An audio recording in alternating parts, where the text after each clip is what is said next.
नमस्कार दोस्तों, मैं रामचंद्र सिंह बाजा आप सभी का मेरे इस यूट्यूब चैनल में हार्दिक स्वागत एवं अभिनंदन करता हूं। दोस्तों, आज है 4 मई 2020 और आज हम अपनी इस वीडियो में बात करेंगे कि मार्केट में आज जो भयंकर गिरावट आई है उसके पीछे क्या कारण थे, गिरते हुए मार्केट में हमें क्या करना चाहिए और श्री वॉरेन बफे जो महान निवेशक हैं अमेरिका के, उनको कितना नुकसान हुआ है और उनके पास में कितना केस अवेलेबल है और उनकी आने वाले समय में क्या योजना है शेयर मार्केट में निवेश करने की। साथ में वीडियो के लास्ट में जानेंगे कि 15 क्वालिटी स्टॉक्स जिनके अंदर हमें अभी निवेश करना चाहिए या निवेश कर सकते हैं। दोस्तों, वीडियो में दी गई जानकारी मेरी व्यक्तिगत जानकारी है। मार्केट में निवेश करने से पहले आप अपने फाइनेंशियल एडवाइजर से सलाह करने के बाद में मार्केट में निवेश करें। दोस्तों, आपसे निवेदन है कि वीडियो को लास्ट तक जरूर देखें, क्योंकि वीडियो में दी हुई जानकारी आपको पूरी तरह से तभी समझ में आएगी जब आप वीडियो को लास्ट तक देखेंगे। दोस्तों, वीडियो को शुरू करने से पहले एक बार हम मार्केट का आज का स्नैपशॉट देखते हैं। देखिए दोस्तों, अभी जो है ये जो स्नैपशॉट है वो 10:47 के ऊपर लिया गया है आज। देखिए निफ्टी 50 के अंदर जो है आज 460 अंकों की गिरावट देखी गई, यानी निफ्टी 50 जो है अभी 9,399 के लगभग जो है ट्रेड कर रहा था। वहीं सेंसेक्स के अंदर भी जो है 1596 अंकों की गिरावट देखी गई और अभी यह 32,121 के लगभग ट्रेड कर रहा था। बैंक निफ्टी के अंदर भी 1492 अंकों की गिरावट देखी गई और 20,042 अंकों के लगभग जो है ट्रेड कर रहा है। तो इस प्रकार से आज मार्केट के अंदर जो है भयंकर गिरावट देखने को मिली।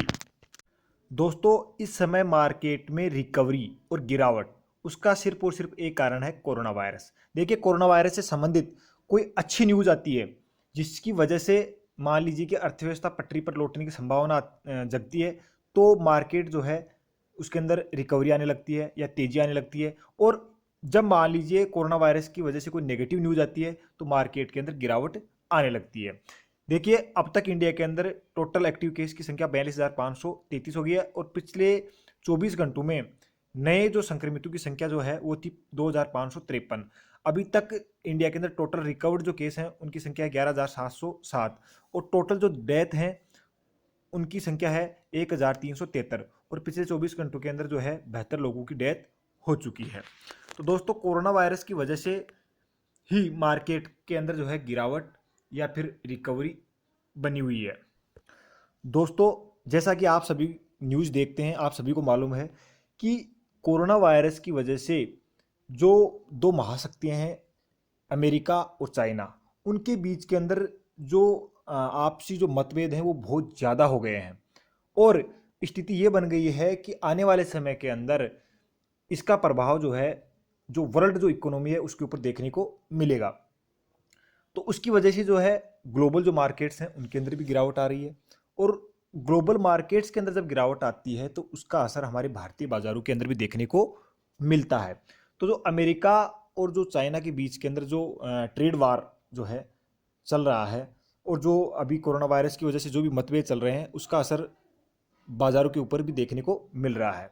इसके अलावा आज जो मार्केट में गिरावट आई उसके पीछे जो सबसे बड़ा कारण है वो ये है कि जो लॉकडाउन बढ़ाया गया तो उसकी वजह से हमारी जो इकोनॉमी है उसके अंदर और ज़्यादा गिरावट आ सकती है। तो उसकी वजह से भी जो है मार्केट के अंदर गिरावट आई है। दोस्तों, एक तरफ जहां नेगेटिव न्यूज़ आ रही है तो दूसरी तरफ कुछ पॉजिटिव न्यूज़ भी आ रही हैं। देखिए, जियो में 1.15 हिस्से के लिए रुपये 5,556 करोड़ का निवेश करेगी सिल्वर लेक। देखिए, सिल्वर लेक जो कंपनी है वो एक टेक कंपनी है और इसने जो है बड़ी बड़ी जो विदेशी जो कंपनियां हैं, टेक्नोलॉजी कंपनियां, उनके अंदर बहुत बड़ा जो है निवेश किया है पहले भी। जियो के अंदर 1.15 हिस्से के लिए सिल्वर लेक रुपये 5,556 करोड़ का निवेश करेगी। यह निवेश फेसबुक डील से 12.5% प्रीमियम पर होगा। बता दें कि जियो की इक्विटी वैल्यू आरआईएल की कुल मार्केट कैपिटलाइजेशन का 52% है। सिल्वर लेक दुनिया की सबसे बड़ी टेक इन्वेस्टर है।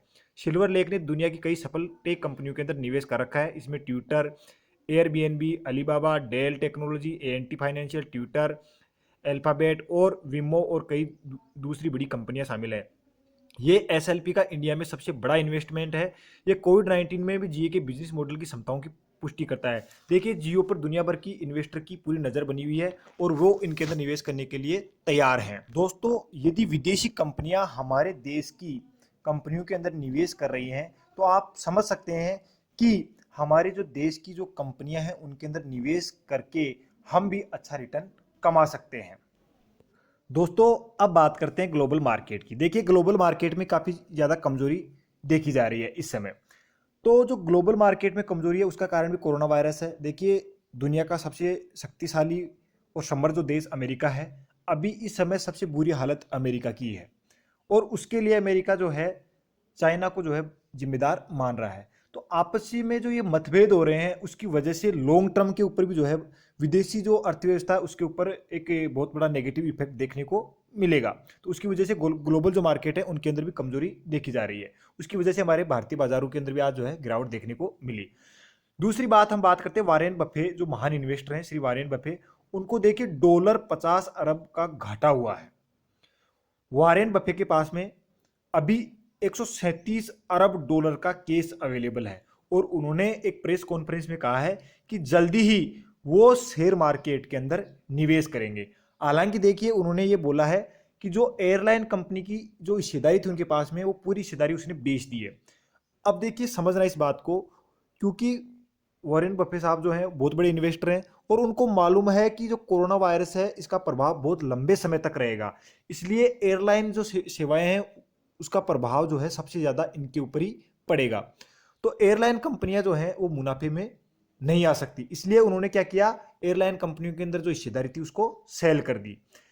तो और अब वो क्या करेंगे, उनके पास में जो 137 अरब डॉलर का जो केस है उसका निवेश किसी दूसरी अच्छी कंपनी के अंदर करेंगे जिनके अंदर आने वाले समय में अच्छी ग्रोथ देखने को मिल सकती है। दोस्तों हमें भी एयरलाइन कंपनियों के स्टॉक से जो है अभी थोड़ी दूरी रखनी चाहिए, यानी उनके अंदर नया निवेश नहीं करना चाहिए दोस्तों। इसलिए हमें भी अब अच्छे क्वालिटी स्टॉक्स के अंदर रणनीति बनाकर ही निवेश करना चाहिए।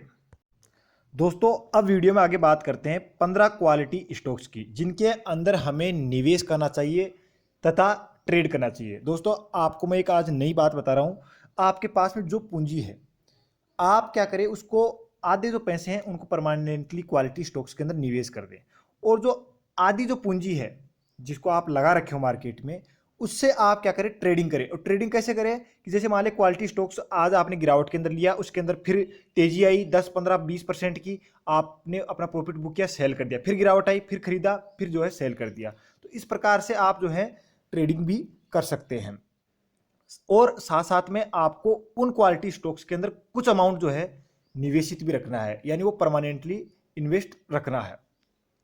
अब देखिए बात कर लेते हैं नंबर 1 स्टॉक की। पहला हमारा स्टॉक है क्वालिटी स्टॉक्स के अंदर आईटीसी। देखिए एफएमसीजी सेक्टर का बहुत अच्छा शानदार स्टॉक है और अभी ये पिछले कुछ दिनों से ये 175 लेवल के ऊपर ही जो है अटका हुआ है। तो आप जो है इस स्टॉक के अंदर भी 175 रुपए के लगभग, देखिए 1-2% ऊपर नीचे हो सकता है, तो लगभग 175 रुपए के ऊपर आप इस स्टॉक के अंदर निवेश कर सकते हैं। नंबर 2 स्टॉक है ONGC, oil and natural gas corporation. देखिए ओएनजीसी के अंदर आप 75 रुपए के लगभग निवेश कर सकते हैं और 75 रुपए के लगभग अगर आप निवेश करते हैं तो आपको आने वाले टाइम में अच्छी ग्रोथ देखने को मिल सकती है। अगला स्टॉक है हमारा टाटा मोटर डीवीआर शेयर। देखिए टाटा मोटर का ये डीवीआर शेयर है, 36 रुपए के लगभग ये स्टॉक जो है अभी ट्रेड कर रहा है। तो इस प्राइस के ऊपर आप इसके अंदर शॉर्ट टर्म के लिए और लॉन्ग टर्म के लिए भी निवेश कर सकते हैं। अगला स्टॉक हमारा पावर सेक्टर का टाटा पावर। टाटा पावर के अंदर भी आप जो है 30 रुपए के प्राइस रेंज के लगभग, इससे आप 1 रुपया आप प्लस माइनस कर सकते हैं, यानी 29 रुपए से 31 रुपए के बीच के अंदर जो है आप इस शेयर के अंदर निवेश कर सकते हैं। दोस्तों हमारा अगला स्टॉक है आईटी सेक्टर का वक्रांगी लिमिटेड। देखिए वक्रांगी जो लिमिटेड है वो अपने वक्रांगी केंद्रों के माध्यम से जो है आईटी जो सॉल्यूशन है वो ग्रामीण क्षेत्रों में और शहरी क्षेत्रों में प्रोवाइड करवाती है, साथ में फाइनेंशियल सर्विसेज भी जो है प्रोवाइड करवाती है। तो आप इस स्टॉक के अंदर 24 रुपए से 25 रुपए की रेंज के अंदर इस समय आप निवेश कर सकते हैं। अगला स्टॉक है स्टेट बैंक ऑफ इंडिया। देखिए स्टेट बैंक ऑफ इंडिया के अंदर आप 175 से 180 रुपए की रेंज के अंदर आप निवेश कर सकते हैं और लॉन्ग टर्म के अंदर आपको बहुत अच्छा मुनाफा मिल सकता है। अगला स्टॉक है हमारा Vedanta limited. Number 7 number stock है वेदांता लिमिटेड। देखिए वेदांता लिमिटेड के अंदर भी आप 75 रुपए से लेकर 80 रुपए की रेंज के अंदर निवेश करके आप शॉर्ट टर्म में भी और लॉन्ग टर्म में भी अच्छा मुनाफा कमा सकते हैं। नंबर 8 स्टॉक है हमारा डिश टीवी। देखिए इस समय लॉकडाउन के अंदर जो है डीटीएच जो सेवा है वो सब लोग यूज कर रहे हैं, तो इस प्रकार से ये स्टॉक भी जो है अच्छा साबित हो सकता है। इस स्टॉक के अंदर आप 4.5 रुपए से ₹4.50 से ₹4.75 के बीच के अंदर निवेश कर सकते हैं और आपको आने वाले टाइम के अंदर अच्छा प्रॉफिट मिल सकता है। शॉर्ट टर्म के अंदर अगर आपको अच्छा प्रॉफिट मिल जाता है तो इस स्टॉक के अंदर आप प्रॉफिट बुक कर सकते हैं। दोस्तों हमारा अगला स्टॉक है नंबर 9, जी एंटरटेनमेंट एंटरप्राइज लिमिटेड। देखिए इस स्टॉक के अंदर आप ₹140 से लेकर 145 की रेंज के अंदर जो है निवेश कर सकते हैं। आप सभी को मालूम है कि जो जी एंटरटेनमेंट एंटरप्राइज लिमिटेड है वो ब्रॉडकास्ट चैनल जो है ब्रॉडकास्ट करती है, साथ में डीटीएच सेवा भी प्रोवाइड करवाती है और साथ में ऑनलाइन कंटेंट भी प्रोवाइड करवाती है। तो 140 की रेंज के अंदर इसके अंदर जो है बहुत सारा निवेश हुआ था। तो आप भी जो है 140 से 145 की रेंज के अंदर निवेश करके इस जो है शानदार रिटर्न कमा सकते हैं। अगला स्टॉक हमारा नंबर 10, ऑटोमोबाइल सेक्टर का। देखिए ऑटो सेक्टर का टीवीएस मोटर। आप सभी को मालूम है कि टीवीएस मोटर जो है दुपहिया वाहनों की एक ब्रांडेड और क्वालिटी कंपनी है और इसने हाल ही के अंदर इंग्लैंड की नोटोन जो कंपनी है उसको भी जो है खरीदा है। तो आने वाले समय में लग्जरी बाइक्स जो है इंडियन मार्केट्स के अंदर ये प्रोवाइड करवाएगी। तो ₹300 से लेकर 310 के बीच की रेंज के अंदर आप इस कंपनी के अंदर निवेश करके और शॉर्ट टर्म में और लॉन्ग टर्म दोनों के अंदर आप अच्छा मुनाफा कमा सकते हैं।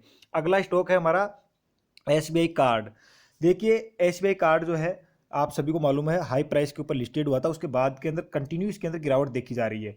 देखिए जो रिटेल जो निवेशक हैं वो लगातार अपने शेयर्स को बेच रहे हैं, लेकिन अब मुझे ये लगता है कि 500 की रेंज के अंदर देखिए अगर आप इस समय आप एक स्मॉल क्वांटिटी के अंदर बाइंग कर सकते हैं एसबीआई कार्ड के अंदर, तो मेरे हिसाब से इस समय आप 540 के लगभग जो है आप इसके अंदर फ्रेश बाइंग कर सकते हैं। और अगर इसके अंदर गिरावट आती है तो 5 से अगर ये 500 के लेवल तक जाता है तो वहाँ पे भी आप और ज़्यादा बाय करके और एवरेज कर सकते हैं। तो आज जैसे ही हमारे मार्केट के अंदर रिकवरी आएगी तो ये भी स्टॉक जो है आपको अच्छी शानदार रिटर्न दे सकता है। एसबीआई कार्ड के अंदर आप 540 से 550 के बीच में बाय कर सकते हैं। दोस्तों हमारा अगला स्टॉक है ऑटो सेक्टर का, महिंद्रा एंड महिंद्रा। देखिए फोर व्हीलर सेक्टर का बहुत अच्छा शानदार स्टॉक है। इस स्टॉक के अंदर भी आप 330 से 345 की रेंज के अंदर 330 से 345 की रेंज के अंदर आप बाय करके निवेश करके आने वाले टाइम के अंदर देखिए शॉर्ट टर्म में भी और लॉन्ग टर्म में भी अच्छा प्रॉफिट कमा सकते हैं महिंद्रा और महिंद्रा में। अगला स्टॉक है हमारा नंबर 13, आरबीएल बैंक। देखिए प्राइवेट सेक्टर का एक अच्छी ग्रोथ वाला बैंक है जो अपने बिजनेस को धीरे धीरे जो है ऑल इंडिया एक्सपेंड करने की कोशिश कर रहा है। तो इस स्टॉक के अंदर आप ₹110 से ₹120 के बीच में जो है निवेश कर सकते हैं। और देखिए बहुत ज़्यादा अमाउंट निवेश ना करें, एक बार आप जो है स्मॉल क्वांटिटी के अंदर जो है इसके अंदर भी आप निवेश कर सकते हैं ₹110 से ₹120 के बीच में और आपको अच्छा प्रॉफिट मिल सकता है। अगला जो स्टॉक है वो भी हमारा बैंकिंग सेक्टर का है, साउथ इंडियन बैंक।